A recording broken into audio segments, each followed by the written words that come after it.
ونؤمن به ونتوكل عليه ونعوذ بالله من شرور أنفسنا ومن سيئات أعمالنا من يهده الله فلا مضل له ومن يضلله فلا هادي له ونشهد أن لا إله إلا الله وحده لا شريك له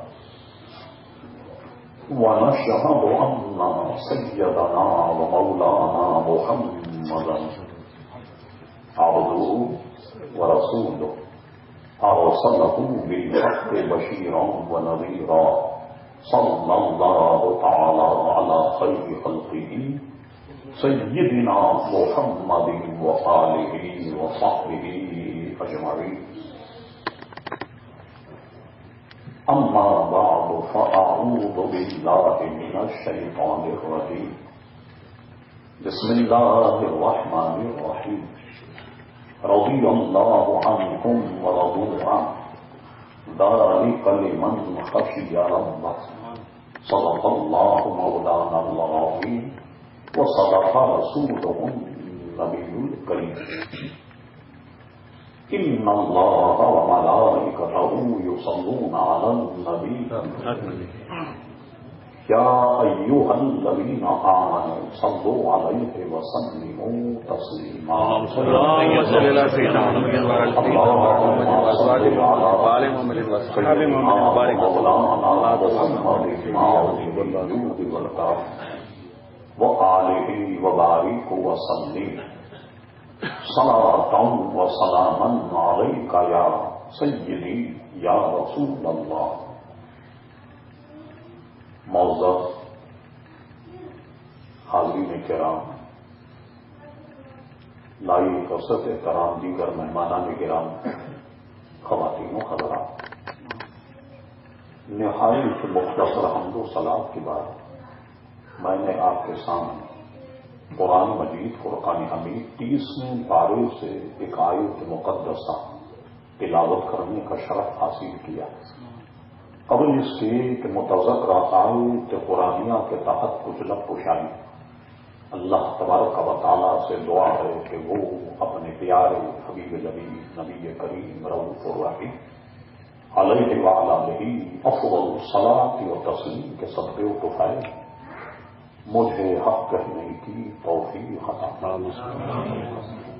ہم تمام شرکاء محفل اور حاضرین کو اللہ تبارک و تعالی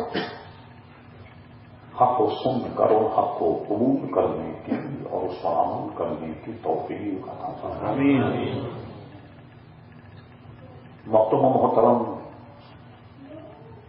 محمد رضی نیازی صاحب کے برادر گرامی محمد نعیم نیازی صاحب کے یہاں مجھے معلوم ہوا کہ معمول ہے کہ چاند کی 21 تاریخ کو ہر مہینے حضرت علی رضی اللہ تعالیٰ عنہ کی یاد میں اور ان کی سال ثواب کے لیے یہ پروگرام ہوتا ہے.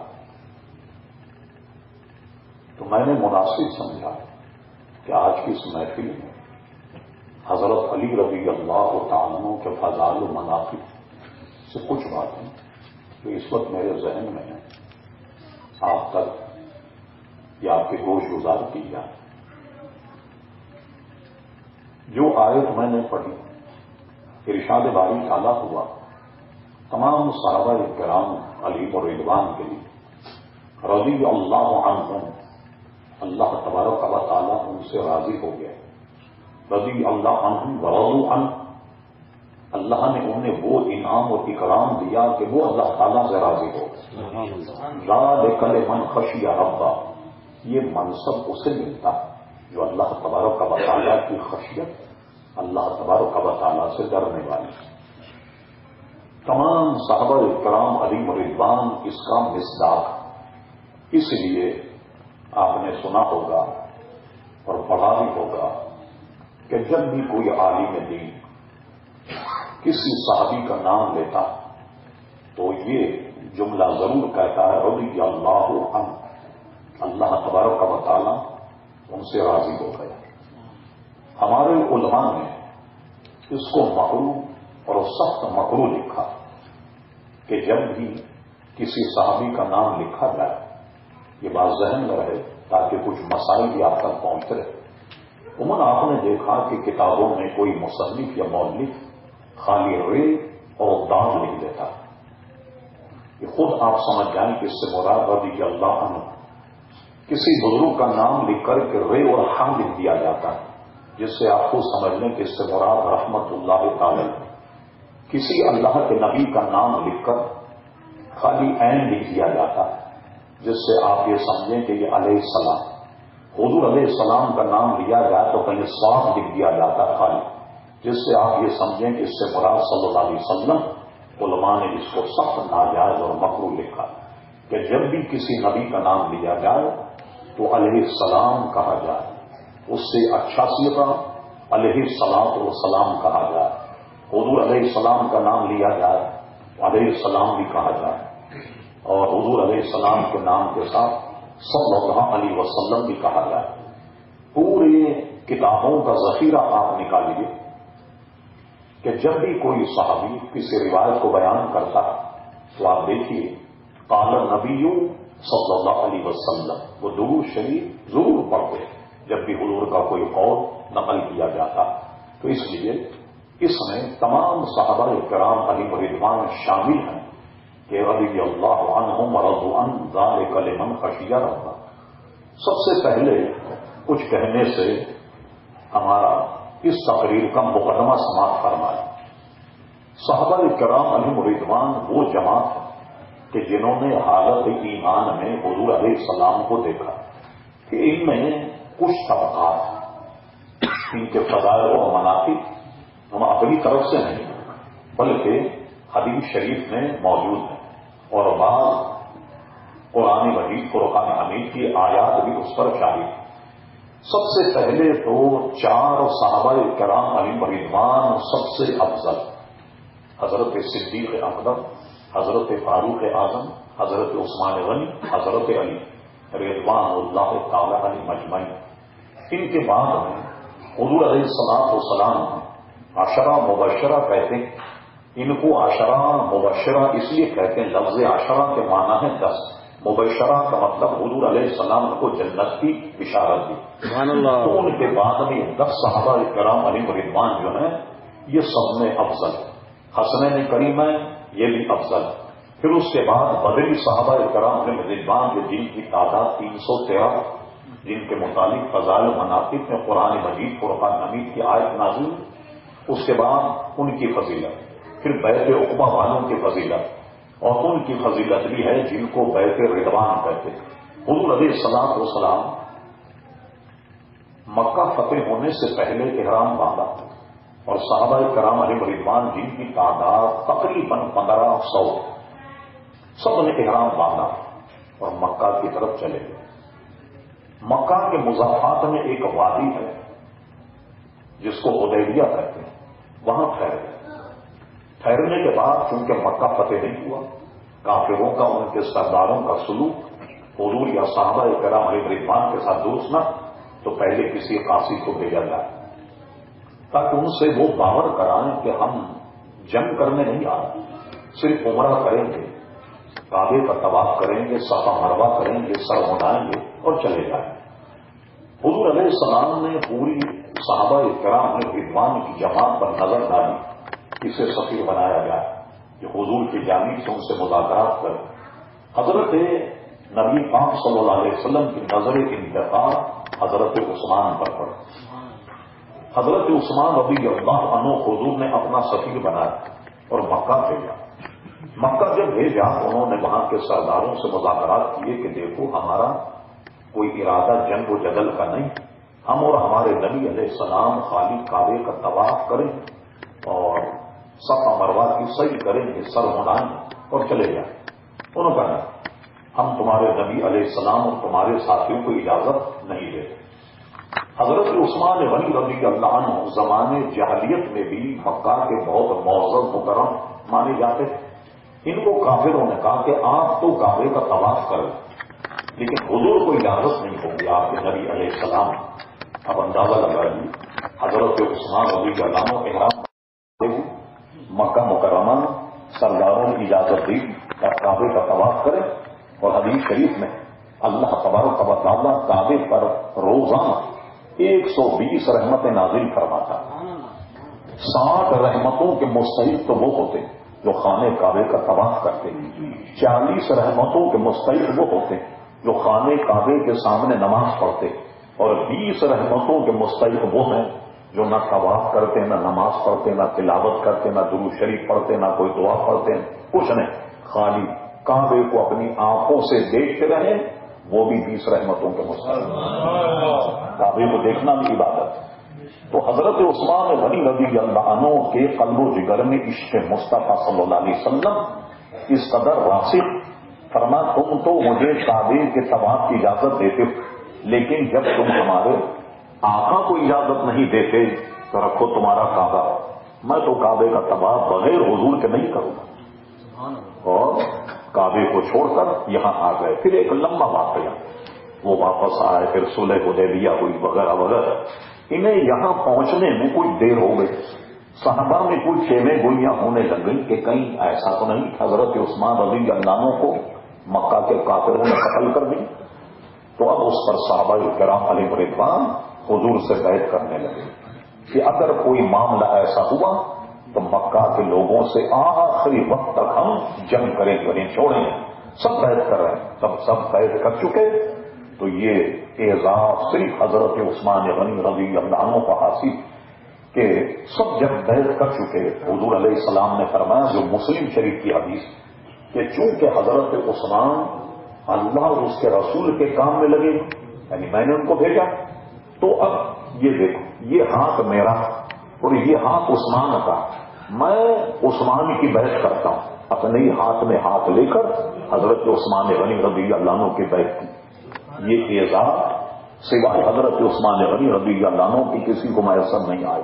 پھر قرآن مجید فرقان حمید میں اللہ تبارک و تعالی اس نقشے کو یوں بیان فرمایا، ارشاد باری تعالیٰ ہوا، ان الذین یبایعونک انما یبایعون اللہ، میرے محبوب جنہوں نے تمہارے ہاتھ پر بیعت کی، بظاہر تو تمہارا ہاتھ تھا اور حقیقت میں تو انہوں نے اللہ کے دست قدرت پر بیعت کی۔ ید اللہ فوق ایدیہم، اور ان کے ہاتھوں پر بھی اللہ تبارک و تعالیٰ کا دست قدرت۔ اور کہا گیا کہ پھر ان کی فضیلت ہے جو بیعت رضوان والے ہیں۔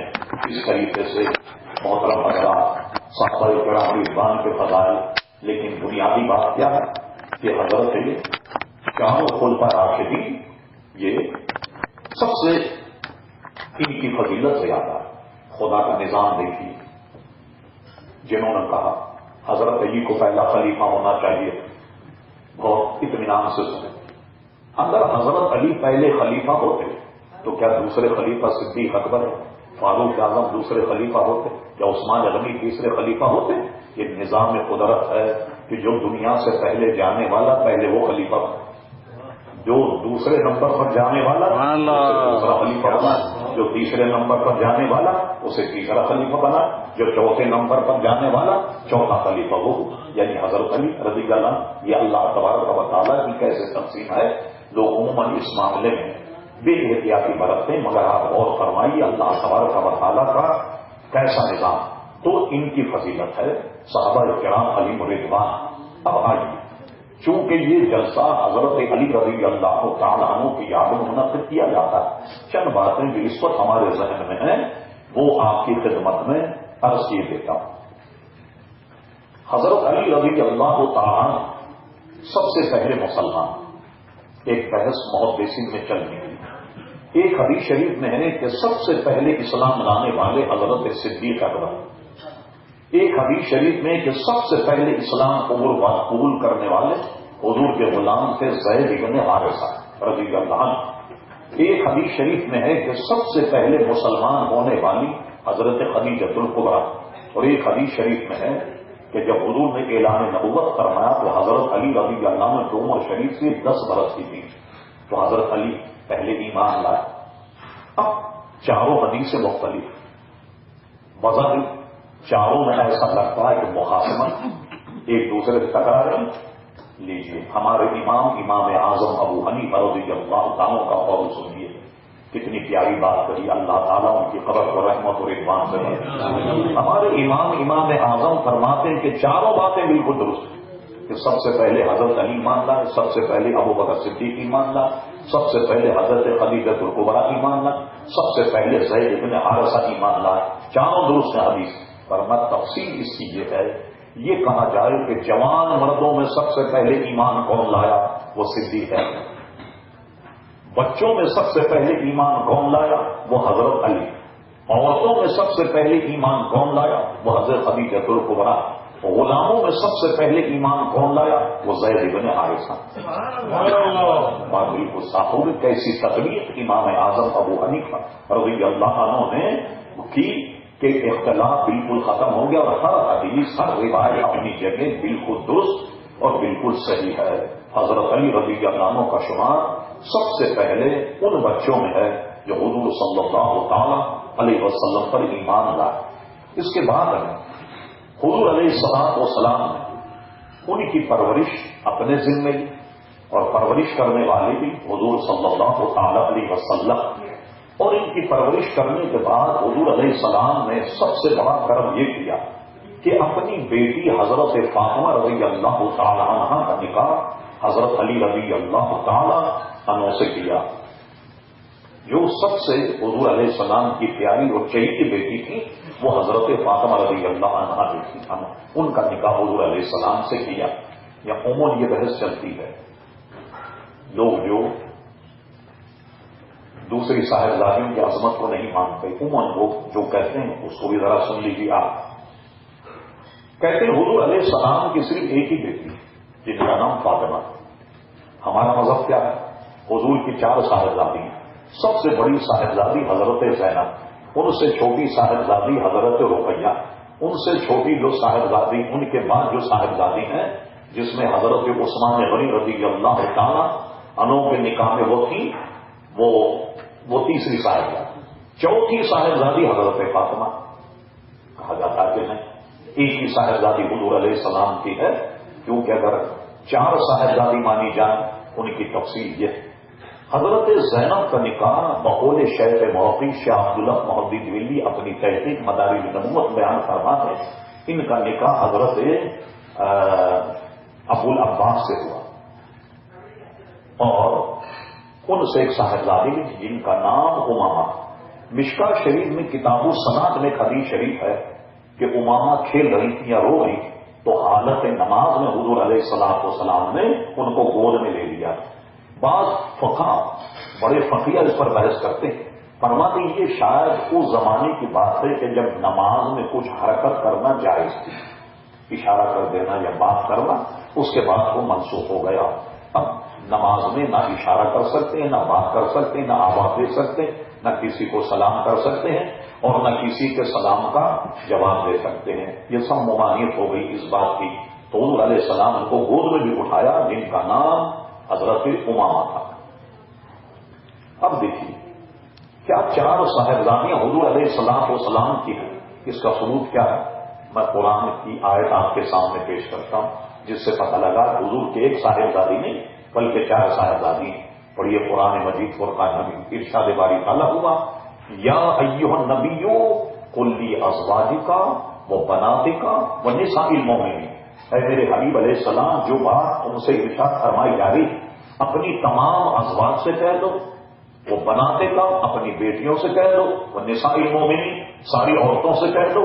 دیکھیے یہ کیا نام ہے، کل ازواج کا، ازواج جمع ہے زوجہ کی، ساری ازواج سے کہہ دو، وہ بناتے کا، بنات جمع ہے بنت کی، اپنی تمام بیٹیوں سے کہہ دو۔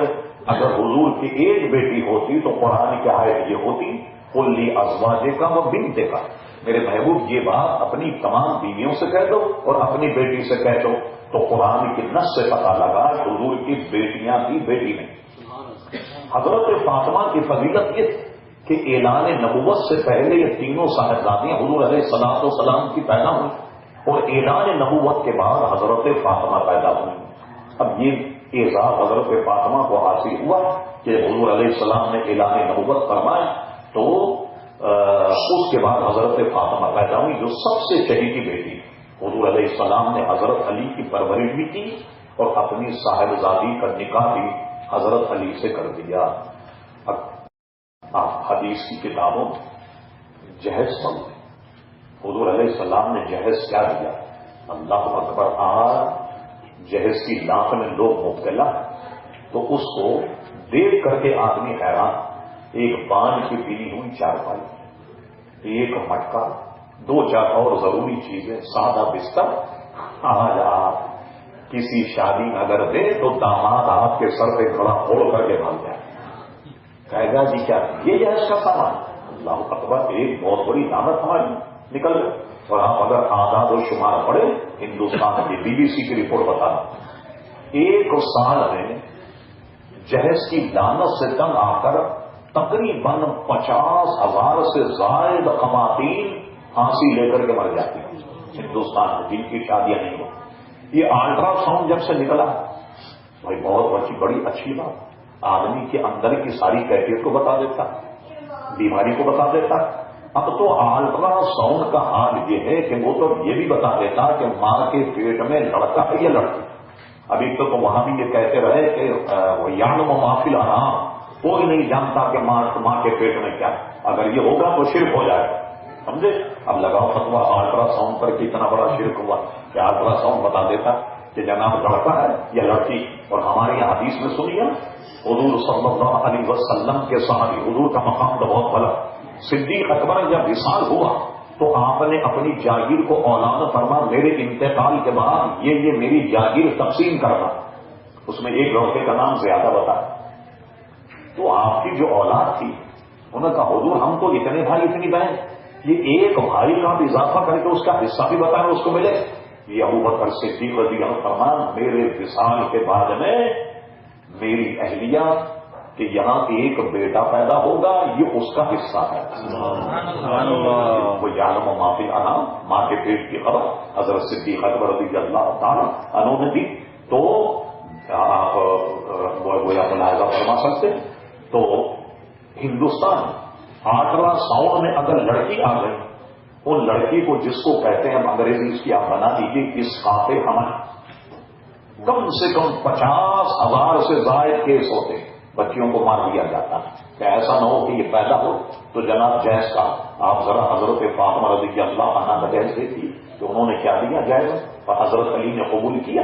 اور اس کے بعد شادی کرنے کے بعد میں آپ نے گلاس میں پانی لیا, اور پانی لینے کے بعد کچھ دعا پڑھی اس پر, اور دعا پڑھنے کے بعد پانی کا چھڑکاؤ حضرت علی اور حضرت فاطمہ پر اس طریقے سے کیا, اور کرنے کے بعد فرمایا میں نے انہیں اور ان کی اولاد کو شیطان کے شر سے محفوظ کر دیا. یہ صاحب اب دیجیے کہ دوسرا سلسلہ شروع ہوتا حضرت فاطمہ رضی اللہ عنہا سے حضرت علی رضی اللہ تعالیٰ. کیا ہے چل رہے نہیں چل رہا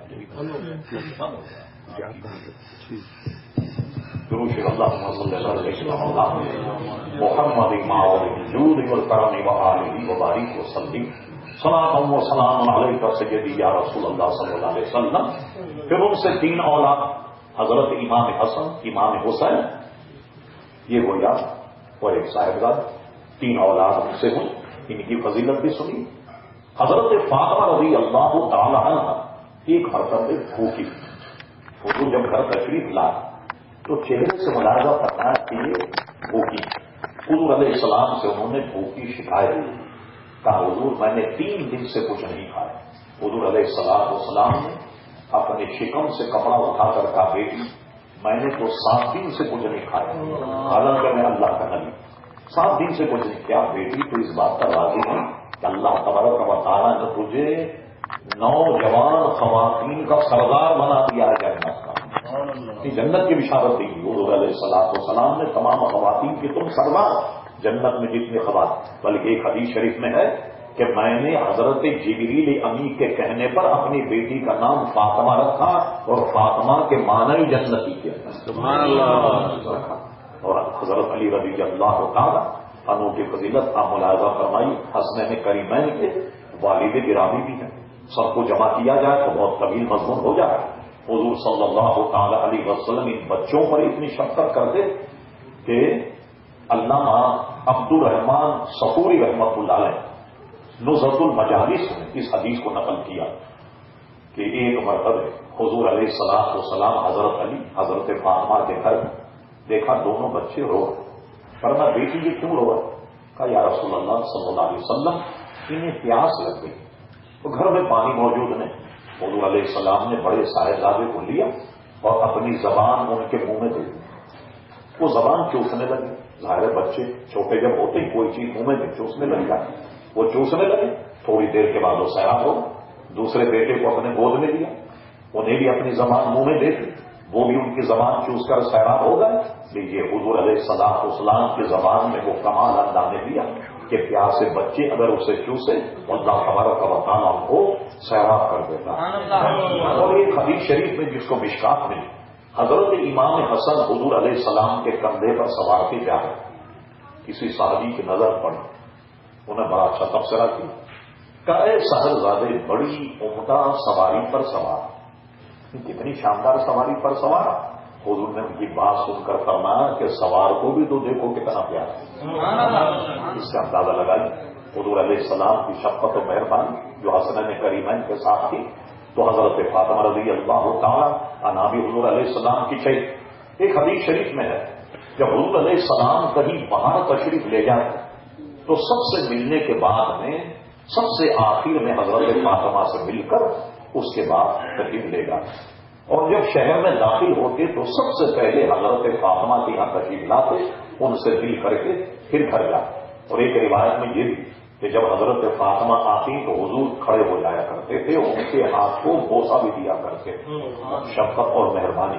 اور حضرت علی رضی اللہ تعالیٰ جو ان کے شوہر ہیں حضور صلی اللہ علیہ وسلم کے دربار میں ان کا مقام اتنا بلند تھا کہ اندازہ لگائیے کہ جب حضور علیہ السلام کسی پر جلال میں ہو, کسی آدمی کو کوئی بات پوچھنی ہوتی حضور علیہ السلام سے تو پوری جماعت صحابہ میں سوائے حضرت علی کے کوئی مخاطب نہیں ہو سکتا تھا حضور علیہ السلام.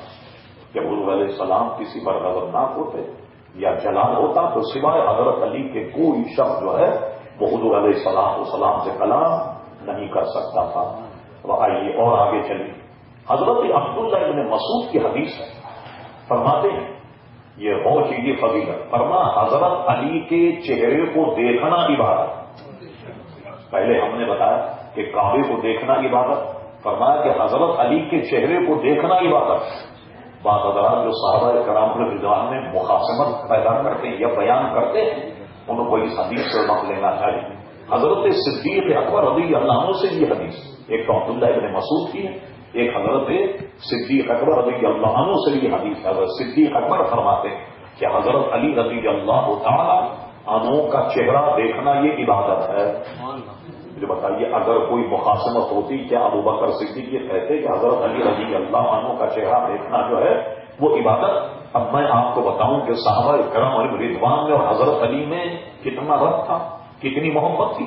صرف اس کا اندازہ ازالت الخفا شاہ ولی اللہ محمود دہلوی کی روایت سے لگائیے کہ ایک مرتبہ بڑا عجیب واقعہ ہوا. اس زمانے کا کوئی بہت ہی ترقی یافتہ کوئی ملک تھا, وہ فتح ہوا. یہ بجلی برقرار تو اس زمانے میں نہیں, مگر اس زمانے میں لالٹین اور ایک دیکھا ہوگا آپ نے وہ ہوتے تو اس میں بڑے بڑے جناب فانوس یہ مال غنیمت میں سے آنے کے بعد حضرت عمر فاروق نے کیا کیا کہ فانوس کو لالٹینوں کو جو بہت ترقی یافتہ ملک کے تھے مسجد نبی میں ان کو روشن کیا. جب مسجد نبی میں روشن کیا تو مانگ حضرت علی مسجد نبی میں آئے اور فرمایا. حضرت علی رضی اللہ عنہ نے پوچھا کہ یہ ہماری مسجد میں اتنی نورانیت کیسے, اتنی روشنی کیسے, اور ہماری مسجد کو کس نے روشن کیا؟ کسی نے کہا حضرت عمر فاروق رضی اللہ تعالیٰ نے روشن کیا. حضرت علی فرما اللہ تبارک و تعالیٰ حضرت عمر کی خبر کو ایسا روشن کر دے جیسا انہوں نے ہماری مسجد کو روشن کیا. اس حدیث سے ہمارے علماء نے اس کا جواب نکالا کہ مسجد میں چراغاں کرنا جو عام طور پہ آپ نے دیکھا لوگ کہتے ہیں کہ بھائی یہ چراغاں کرنے سے کیا فائدہ, تو مسجد میں چراغاں کرنے کا مطلب خود حضرت علی سے پوچھیں. وہ کہتے ہیں حضرت عمر کی خبر کو اللہ ویسا روشن کر دے جنہوں نے ہماری مسجد کو روشن کیا. تو مسجد کو روشن کرنا اپنی خبر کو روشن کرنے کے مترادف. سمجھے؟ اب بتائیے اگر ان میں مخاصمت ہوتی، حضرت علی رضی اللہ عنہ کبھی بھی ایسا نہیں کہتے. اس سے اندازہ لگائیے کہ ان کے آپس میں کتنی انسیت اور کتنی پیار محبت. اب ان کی فضیلت میں آئیے. ایک مرتبہ حضور علیہ السلام، اس کی پوری تفصیل یہ کہ نماز اثر پڑھ لی. حضرت علی نے نماز اثر نہیں پڑھی اور حضرت علی رضی اللہ عنہ کے زانو اقدس پر حضور سر رکھ کر سو گئے. بڑا ایک بہت بڑی بحث اس مسئلے پر. جب سوئے تو علماء نے لکھا کہ وہی کا عالم، وہی آ رہی. حضور سوتے رہے، وہ حضور سوتے رہے، حضرت علی بیٹھے رہے اور نماز اثر کا وقت جا رہا. بالکل سورج غروب ہونے پر، جب بھی حضور بیدار نہ ہو، بالکل سورج غروب ہو گیا. جب سورج غروب ہو گیا تو حضور علیہ السلام اٹھے. اٹھتے ہی پوچھا، علی تم نے نماز اثر پڑھی؟ کہا حضور نہیں پڑھی. ہماری اردو میں اس کا ترجمہ یوں کر لیں، اچھا اب بتاؤ قضا پڑھنا چاہتے ہو یا ادا؟ میں کہا وہ کہا کہ حضور جب آپ کی نیند سے قربانی تو قضا کیا مانے؟ تو قضا کیا مانے رکھتی، بلکہ ادا پڑھوائی. تو دیکھیے اس حدیث شریف کو اکابر علماء نے لکھ کر کے کہا کہ یہ حدیث صحیح ہے. حنفیوں کے بہت بڑے امام صاحب تحوی، یہ درس نظامی میں ہمارے یہاں فقہ حنفی کی کتاب جو پڑھائی جاتی بڑی عظیم، وہ تحوی شریف. بلکہ ہمارے علماء مدرسین یہ کہتے ہیں اگر تحوی شریف نہ ہوتی حنفیوں کے یہاں تو شاید فقہ حنفی بانج ہو جاتی. بانج کا ترجمہ آپ سمجھتے ہوں گے اردو میں. اتنی عظیم کتاب. صاحب تحوی کہتے ہیں کہ یہ حدیث صحیح ہے. علامہ ابو الفضل قاضی عیاض جو آج جس کو اسپین کہتے ہیں، پورا نام اس کا اندلس کے قاضی القضاء، یہ اپنی کتاب الشفا میں کہتے ہیں. علامہ ابن حجر مکی رحمۃ اللہ علیہ نے بھی فرمایا کہ یہ حدیث صحیح ہے. وہ حدیث یہ ہے کہ جب سورج غروب ہو گیا، حضرت علی کی نماز چلی گئی تو حضور علیہ السلام نے اللہ کی بارگاہ میں دعا کی کہ مولا انہوں نے اپنی نماز اللہ اس کے رسول کی اطاعت میں قربان کی، سورج کو واپس لوٹا دے. اللہ اکبر. شاہ عبداللہ محدث دہلوی رحمۃ اللہ نے جس کی تفسیر بیان کی اور ڈوبا ہوا سورج واپس آ گیا اور در و دیوار پر دھوپ چمکنے لگی اور حضرت علی رضی اللہ عنہ نے نماز اثر ادا فرمائی.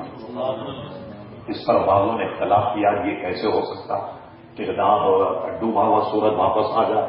مودودی صاحب نے بڑا زور لگا کر یہ بتایا کہ یہ معاملہ بالکل غلط، بالکل درست نہیں ہے کہ سورج لوٹا. سورج ڈوبنے کے بعد کیسے لوٹے گا؟ مودودی صاحب کے رسائل و مسائل میں اس کا انہوں نے رد کیا، لیکن وہ شاید ان کے مطالعے میں نہیں رہا ہوگا. علامہ ابن حجر مکی جیسا محدث نقل کرتا ہے کہ یہ حدیث صحیح. علامہ تحوی صاحب تحوی وہ کہتے ہیں کہ یہ حدیث صحیح ہے. اور شاہ عبداللہ محدث دہلوی رحمۃ اللہ علیہ بہت کچھ مدارج نبوت میں لکھ کر یہ ثابت کیا کہ واقعی سورج لوٹا. اور اعلیٰ حضرت امام اہل سنت مولانا شاہ احمد رضا خان فاضل بری رحمۃ اللہ علیہ فرماتے سورج الٹے پاؤں پلٹے، چاند اشارے سے ہو چار، اندھیر نزدیک دیکھ لے قدرت رسول اللہ. ڈوبا ہوا سورج واپس نکل آیا اور دھوپ چمکنے لگی اور حضرت علی رضی اللہ تعالیٰ نے نماز اثر ادا فرمائی. اب میں ایک سوال میرے ذہن میں پیدا ہوا آپ سے پوچھتا ہوں، یہ بتائیے ادھر تو اللہ کی نماز اور ادھر حضور علیہ السلام کی نیند. اگر عام آدمی سوچے وہ کہے چلو اٹھا دیا جائے تاکہ نماز تو کم سے کم بچ جائے. اصل میں اللہ کی اطاعت ہے حضور کی اطاعت کرنا. اس لیے فرمایا اطیعوا الرسول، اطیعوا اللہ اطیعوا الرسول، اطاعت کرو اللہ اس کے رسول. اور جس نے رسول کی اطاعت کی فقط اطاع اللہ، اس نے اللہ تبارک و تعالیٰ کی اطاعت کی. تو دیکھا آپ نے حضرت علی رضی اللہ عنہ نے حضور علیہ السلام کی محبت اور اطاعت میں نماز اثر چھوڑ دی اور نماز اثر چھوڑ کر حضور کی اطاعت کی تاکہ حضور کی نیند میں کوئی خلل نہ آئے. تو حضور صلی اللہ علیہ وسلم کی اطاعت ہی اصل میں اللہ کی بندگی ہے. ثابت ہوا کہ جملہ فرائض طرق ہے، اصل اصول بندگی اس تاج رکھتی. حقیقت میں جو غلامی ہے وہ نبی کریم صلی اللہ علیہ وسلم کی ہے اور ان نماز حضور علیہ السلام پر وار دی. ایک موقع تو یہ تھا کہ سورج ڈوبا اور واپس آیا اب آئیے ایک حدیث اور سننی والی کئی حدیث ہیں، اس میں تلخیص ہم بتاتے ہیں۔ حضور علیہ السلام معراج شریف سے آنے کے بعد حرم شریف میں کھڑے ہونے کے بعد اعلان کیا کہ میں رات شب معراج پر گیا اور رات ہی رات میں مسجد اقصی گئے بیت المقدس اور رات ہی میں واپس آ گیا۔ جب یہ بات بیان کرنے لگے لوگ کہکا اور ٹھٹا اور تمسخر کرنے لگے۔ کسی نے دو چار آدمیوں نے طے کیا کہ بھائی سب سے پہلے اسے برگشتہ کیا جائے جو حضور علیہ السلام کے زیادہ ماننے والے ہیں۔ ایک گروہ نکل کر صدیق اکبر کے پاس پہنچے، دروازے پہ دستک دی، نکل گیا، یا ابا بکر جی فرمائیے کیا مسئلہ؟ آج معلوم ہے تمہارے صاحب کیا کہہ رہے ہیں؟ انہوں نے کہا کیا کہہ رہے ہیں کہ آج تو انہوں نے حرم شریف میں کھڑے ہو کر کہا کہ میں رات میں بیت المقدس گیا ہوں اور واپس بھی آیا۔ بھلا یہ کام کوئی ایک رات میں ہو سکتا؟ کیونکہ یہ قافلے ان کے جاتے تھے، کئی دن میں وہاں پہنچتے تھے، کہاں جناب مکہ شریف اور کہاں جناب بیت المقدس، تو بہت طویل سفر۔ کہا دیکھو اس سے بڑا کوئی جھوٹ ہو سکتا؟ صدیق اکبر کا ایمان دے کے فرمایا اچھا یہ بتاؤ کہ یہ بات تم نے حضور علیہ السلام سے سنی؟ نے کہا جی بالکل ہم نے سنی۔ فرمایا اگر حضور نے یہ بات کہی تو میں تصدیق کرتا ہوں حضور گئے بھی ہو آئے۔ پہلے ایمان لائے، تصدیق کی، پھر حضور علیہ السلام کے پاس کہا یا رسول اللہ صلی اللہ علیہ وسلم، حضور نے بتائی۔ صدیق اکبر کیا کہتے ہیں؟ کہا یا رسول اللہ آپ تو بیت المقدس کی بات کرتے ہیں، اگر آپ یہ کہیں میں آسمانوں پر گیا ہوں تب بھی میں ماننے کے لیے تیار۔ کہا ابو بکر بات یہی ہے کہ میں آسمانوں پر گیا ہوں، سدرا پر گیا ہوں، جنت میں گیا اور عرش اعلیٰ پر گیا، لامکاں گیا اور وہاں سے واپس آیا۔ سبحان اللہ۔ تو صدیق اکبر نے یہ بات ان کی گویا مان لی اور بغیر ہیل و حجت کے حضرت نبی کریم علیہ الصلوۃ والسلام پر ایمان لائے۔ بعض لوگوں نے کیا کیا، کہتے اچھا کچھ علامت بتائیے۔ ایک حدیث شریف میں ہے کہ اچھا یہ بتائیے کہ بیت المقدس جو آپ گئے، مسجد اقصی کی سیڑھیاں کتنی، اس کے در کتنے، اس کے دروازے کتنے، اس کی کھڑکیاں کتنی، مجھے بتائیے۔ کل میں جا کر کسی جگہ یہ کہوں کہ جناب رات میں محمد نعیم نیازی صاحب کے پاس میں جلسے میں گیا اور حضرت علی کی شان میں تقریر کی اور یہ ہوا وہ ہوا اور پھر آخری میں واپس آ گیا، کوئی مجھ سے پوچھے نہیں آپ غلط کریں کیوں؟ کہنا اچھا یہ بتائیے سیڑھیاں کتنی تھی جب آپ چڑھ کر کے گئے؟ سیڑھیاں گننے کے لیے گیا تھا میں، نماز پڑھنے کے لیے گیا۔ کسی مسجد میں آپ گئے جی میں نے بہت زیادہ مسجد میں آج نماز پڑھی، اب وضو کیا؟ اچھا یہ بتاؤ کہ وضو کی ٹوٹیاں کتنی، کھڑکیاں کتنی، دروازے کتنے؟ کیا آپ دروازے اور کھڑکیاں گننے کے لیے جائیں؟ رب کریم نے ملاحظہ فرمایا کہ یہ میرے حبیب کو ستایا اور مختلف قسم کے سوالات کر رہے ہیں۔ جبریل امی کو بلا کر جبریل آؤ، پورا بیت المقدس اٹھا کر میرے حبیب کے سامنے۔ جبریل امی نے پوری مسجد اقصی اٹھا کر کے حضور کے سامنے رکھ دی۔ انہیں فرمایا اب پوچھو کیا پوچھنا چاہتے ہو؟ کہا کتنے دروازے؟ فرمایا اتنے دروازے۔ کھڑکیاں کتنی؟ اتنی کھڑکیاں۔ پوچھو اور کیا پوچھنا چاہتے؟ سب کے سب لاجواب ہو کر بڑے صحیح و خوار ہوئے اور حضور علیہ السلام نے تمام تفصیل بیان کر دی۔ اس کے بعد کسی صاحب نے پوچھا اچھا کچھ راستے کی علامت بتاؤ۔ حضور نے اپنے حساب سے تخمینہ سے یہ بتایا کہ ایک قافلہ ہے جس کو میں نے راستے میں دیکھا اور وہ سورج غروب ہونے سے پہلے مکہ میں داخل ہو جائے گا، اس کی علامت یہ ہے۔ لوگ چلو اس کو بھی دیکھ لیتے ہیں۔ لوگ گئے مضافات مکہ میں جہاں باہر سے قافلے مکے میں داخل ہوتے ہیں وہاں جا کر کے کھڑے ہو گئے، انتظار کرنے لگے۔ خدا کا کرنا بھی تھی کہ راستے میں اس قافلے کہیں اونٹ گم گیا، وہ اس کو تلاش کرنے لگے، تلاش کرنے میں دیر ہو گئی۔ اگر اس تخمینے کو لگائیں تو سورج کو ڈوب جانا چاہیے، لیکن رب کریم فرما چونکہ میرے حبیب کے دم سے نکل گیا کہ سورج غروب ہونے سے پہلے پہنچے گا، اللہ تعالیٰ نے حضور علیہ السلام کی ارشاد کی تکمیل کے لیے سورج کو روک دیا۔ اس وقت تک غروب نہیں ہوگا جب تک کہ پیارے مصطفیٰ ارشاد کے مطابق قافلہ مکہ میں داخل نہ ہو جائے۔ تو آپ نے دیکھا اللہ تبارک و تعالیٰ کے حبیب کی شان آن بان کہ جن کے لیے سورج لوٹایا گیا، جن کے لیے سورج کو کھڑا کر دیا گیا کہ وہ جناب اس وقت تک نہیں غروب ہوگا جب تک کہ وہ قافلہ داخل نہ ہو جائے۔ تو حضرت علی رضی اللہ عنہ نے اتنی اطاعت اور فرما برداری کی کہ حضور علیہ السلام کی نیند پر اپنی نماز قربان کر دی. اللہ اکبر. تمام جتنے بھی غزوات سب غزووں میں حضرت علی رضی اللہ عنہ شامل کے سوائے غزوہ تبوک کے. یہ غزوہ تبوک تھا، اس میں حضرت علی کو فرمان کر تم مت جاؤ، بال بچوں میں رہو، اور مدینے شریف کا ان کو حاکم متعین کیا کہ میں جا رہا ہوں اور تم یہاں امیر متعین کر دیا. اس زمانے میں صحابہ کرام جان نہیں چھڑایا کرتے تھے جنگ اور جلن سے یا جان دینے میں شہیدوں نے. حضرت علی رضی اللہ عنہ سخت افسردہ ہوں، حضور آپ مجھے بچوں میں چھوڑ کے جا رہے ہیں، یعنی میں بھی آپ کے ساتھ جاتا اور جان لڑا تھا، کافروں سے جنگ کرتا. حضور علیہ السلام نے تسلی میں کیا ارشاد فرمایا، ترمذی شریف کی حدیث سنی آپ. حضور علیہ السلام نے فرمایا کہ علی کیا تم اس بات پر راضی نہیں کہ تم میرے دربار میں ویسے ہو جیسے موسیٰ علیہ السلام کے دربار میں حضرت ہارون علیہ السلام. تم ہارون علیہ السلام کی طرح میرے دربار میں. فرق یہ ہے کہ ہارون علیہ السلام اللہ کے نبی تھے اور تم اللہ کے نبی نہیں ہو. ہاں، لیکن یہ تمہاری فضیلت ہے کہ جیسے موسیٰ علیہ السلام کے ساتھی حضرت ہارون علیہ السلام ہے، اس طریقے سے تم میرے ساتھی ہو. اس لیے حضور علیہ السلام پر نبوت ختم ہو گئی اور فرمایا اگر میرے بعد نبوت جاری رہتی تو حضرت عمر فاروق رضی اللہ تعالیٰ عنہ نبی ہوتے. یہ فیصلہ حضور کے زمانے میں ہو گیا کہ حضور علیہ السلام کے بعد کوئی نبی نہیں آئے گا. اب اس کے بعد ڈالڈا بناسپتی جتنے نبی آتے رہے، آپ دیکھیے چلتے رہی، گاڑی چل رہی ہے جناب، اور ہر دور میں مسلمان ان سے نمٹ رہے ہیں، ہر دور میں جناب ان کا تعاقب کر رہے ہیں مسلمان. اور اگر میں ان کی داستان بیان کرنی شروع کر دوں تو ظاہر ہے کہ اتنا وقت بھی نہیں میرے پاس. لیکن اتنی بات ضرور ہے کہ مرزا غلام احمد کی حقیقت الوحی پڑھنے آپ ایک کتاب، کیا کہتے ہیں، وہی کا عالم تھا. مرغا دیوار پر بیٹھا ہوا، مرغے نے مجھ سے کہا کہ وہی مسٹر مرزا صاحب کہاں جانے کا پروگرام، یہ وہی آیا. اچھا اس کے بعد کیا ہوا کہ ایک دفعے کہنے کہ وہی آئی کہ تائی آئی. میں نے کہا میری نہ کوئی سگی تائی نہ کوئی رشتے کی تائی، یہ الہام میری سمجھ میں نہیں آیا. تو دعا کی الہام ہوا کہ تار آئی، تو میں سمجھا کو ٹیلی گرام یا تار آنے والا ہے. اللہ اکبر.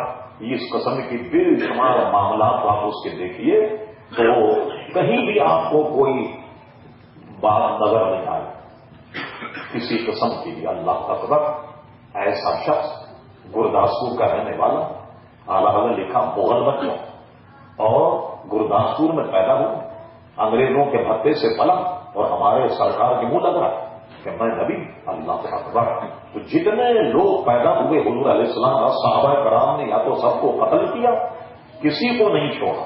اور ایک شخص جس کا نام تھا جناب اسود انسی، اس نے نبوت کا دعویٰ کیا. حضور علیہ السلام نے ایک صاحب کو متعین کیا کہ جاؤ اس کو قتل کر کے. چنانچہ وہ گئے تو بڑا لگے اور ان کے ساتھ وہ گئے. اس کی بیوی مسلمان، شوہر تو نبی بن گیا ہے معاذ اللہ، اس کی بیوی مسلمان. اب یہ جب گئے قتل کرنے کے ان کے پاس کوئی ہتھیار ہی نہیں، انہوں نے کیا کیا کہ اس کی گردن پکڑ کر اتنی زور سے موڑی کہ اس کا یہ گردن کا مٹکا ٹوٹ گیا اور پکڑ بھی زور سے اور خڑ کرنے لگا. اس کے جتنے محافظین تھے وہ بھاگ کر کے آئے. بیوی چونکہ مسلمان، کہنے کیا ہوا، وہی آ رہی، مداخلت مت کرو، وہی آ رہا. اور جب مکمل اس کی جان نکل گئی تب وہ صحابی وہاں سے نکل کر حضور کی خدمت میں آئے کہ یا رسول اللہ کا کام میں نے تمام کر دیا. تو جھوٹوں کا کام تمام ہی ہوا محترم حضرات. تو فرمایا کیا علی اس بات پر راضی نہیں، تم میرے دربار میں ایسے ہو جیسے موسیٰ علیہ السلام کے زمانے میں حضرت ہارون علیہ السلام تھے. فرق یہ ہے کہ وہ اللہ کے نبی تھے، تم اللہ کے نبی نہیں ہو. تو حضور کی جانب سے امیر مدینہ حضرت علی رضی اللہ عنہ ہے، اس لیے حضور علیہ السلام نے ان کو وہاں چھوڑا. اور تمام غزووں میں حضور علیہ السلام کے ساتھ حضرت علی رضی اللہ. اب آئیے ذرا خیبر کا معاملہ لیجیے. قلعہ خیبر دیواریں آج بھی موجود ہیں، نجدیوں نے بڑا کمال کیا. حضور علیہ السلام کے جتنے آثار ہیں سب مٹا دی اور یہودیوں کے جو آثار ہیں اپنے والد گرامی کے سب برقرار رکھے کہ کوئی قریب نہیں جائے گا. باڑ لگی ہوئی اس طریقے سے کہ یہ اس کی حفاظت، جیسے آپ دیکھیں آثار قدیمہ میں ایک باڑ لگی ہوتی تو کوئی قریب نہیں جائے، اس کی حفاظت یہودیوں کا قلعہ اب تک انہوں نے سامان کے رکھا ہوا. یہ جو قلعہ سامان کے رکھا ہوا ہے، ان کا جو بادشاہ ملک عبد العزیز، اس کے گھوڑے کی زین، گھوڑے کی لگام، اس کا وہ 1000 باندھنے کا کپڑا وغیرہ، تلواریں، یہ ساری محفوظ رکھی. ہاں کوئی نشانی اگر نہیں چھوڑی، حضور علیہ السلام کی کوئی نشانی نہیں چھوڑی. جنت البقیع کو مسمار کر دیا. مجھے بتائیے آپ ایک مختصر میں آپ سے پوچھتا ہوں بات، ایک مولانا ہو، حافظ ہو، قاری ہو، سنی صحیح العقیدہ، ایک دن آپ کے ساتھ چلے جائیں، چلو بھی آج قبرستان چلتے فاتحہ پڑھنے کے لیے. آپ نے کہا مولانا یہ ہماری اماں کی قبر ہے، ذرا اس پہ بھی فاتحہ پڑھو. اس نے قبر پہ لات مار دی. آپ پیچھے نماز پڑھو گے؟ وہ کبھی آئے گا تو دعوت کرو، وہ کبھی رشتہ لے کر کے آئے تو کیا رشتہ دو. ارے تمہاری والدہ کی قبر کی توہین کر دی تو آپ تو ذاتی معاملے میں اس پر کتنے غضبناک ہوں. اس سے بات تک کرنا گوارا نہیں کرتی جنہوں نے ہماری اماں کی اماؤں کو قبروں کو مسمار کر دیا. بڑے بڑے اکابر صحابہ کرام کو قبروں کو مسمار کیا.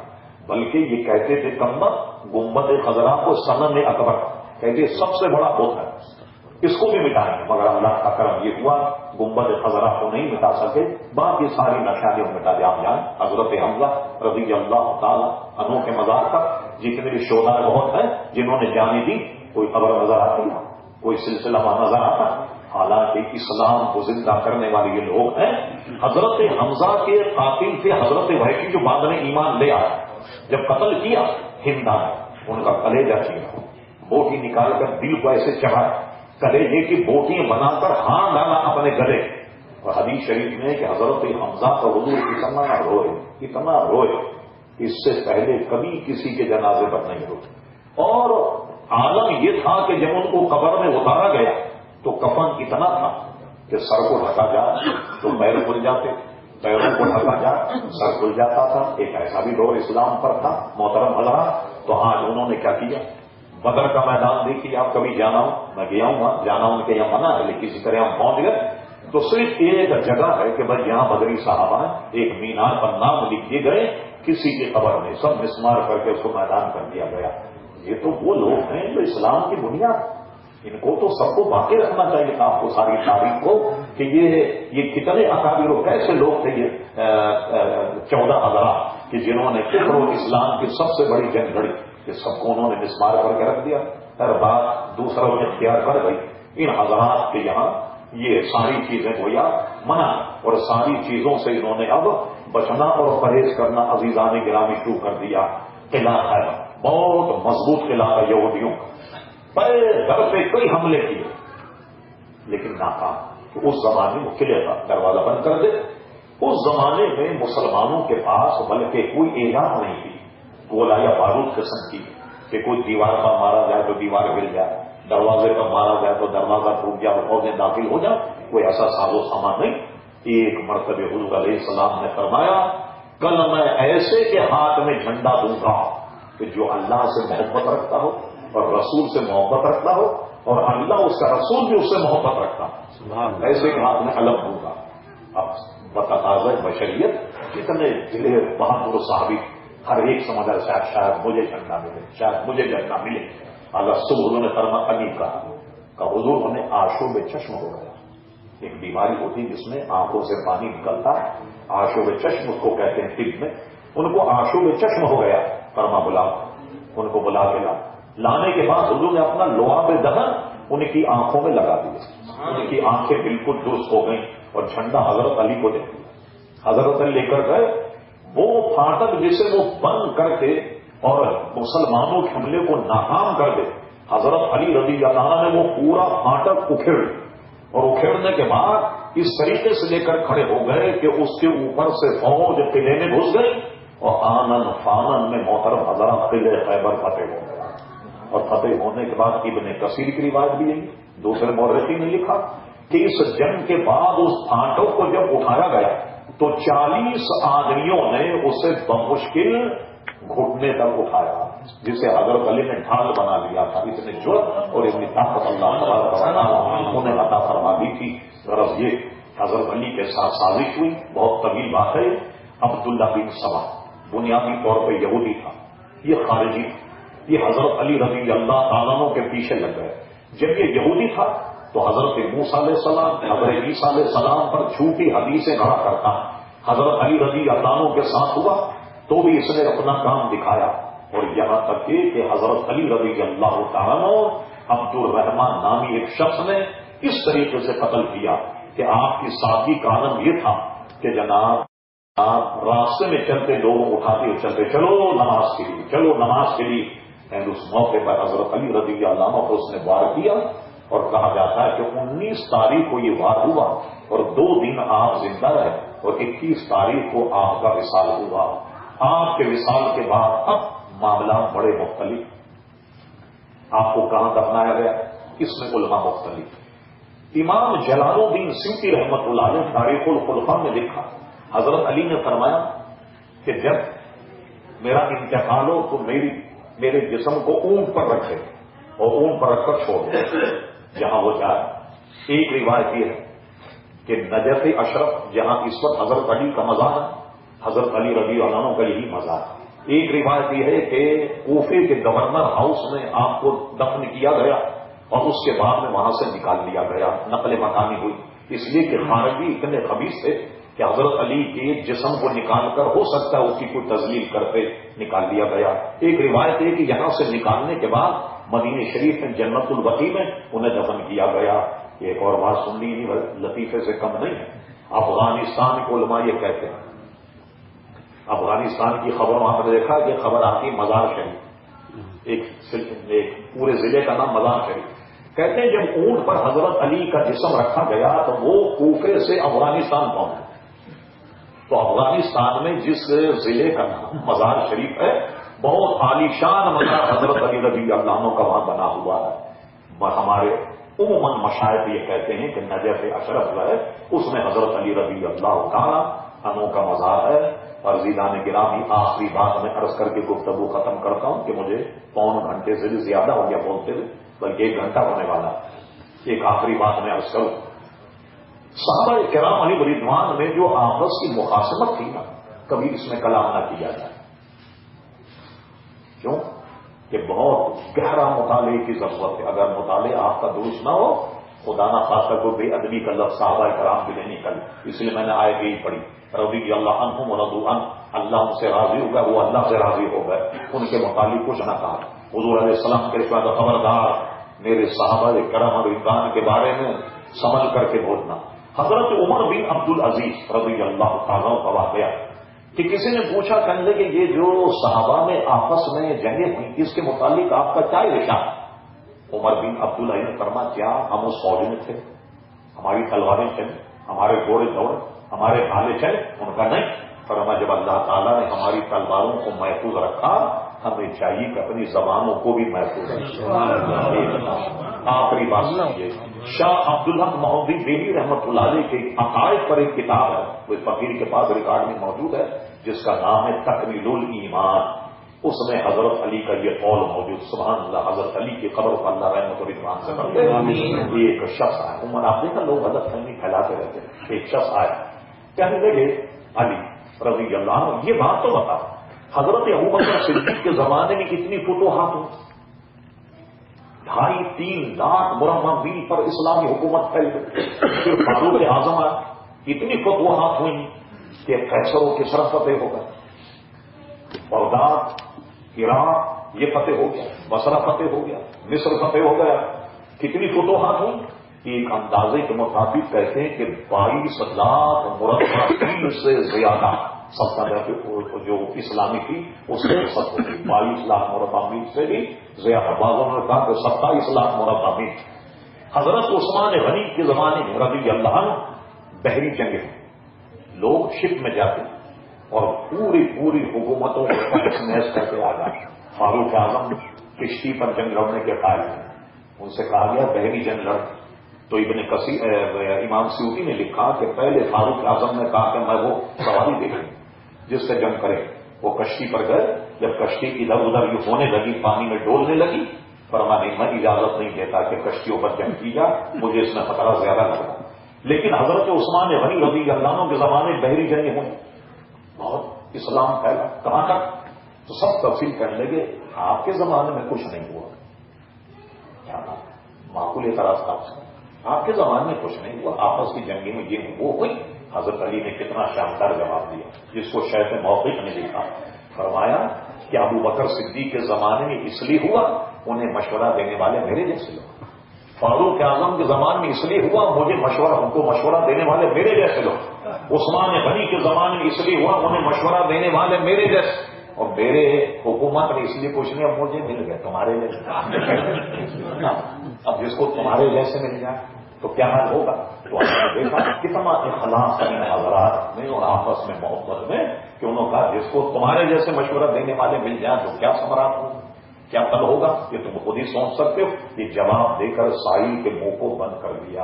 اللہ تعالیٰ حضرت علی رضی اللہ عنہ کے مزار کو انوار پر رحمت و رضوان کی بارش فرمائے.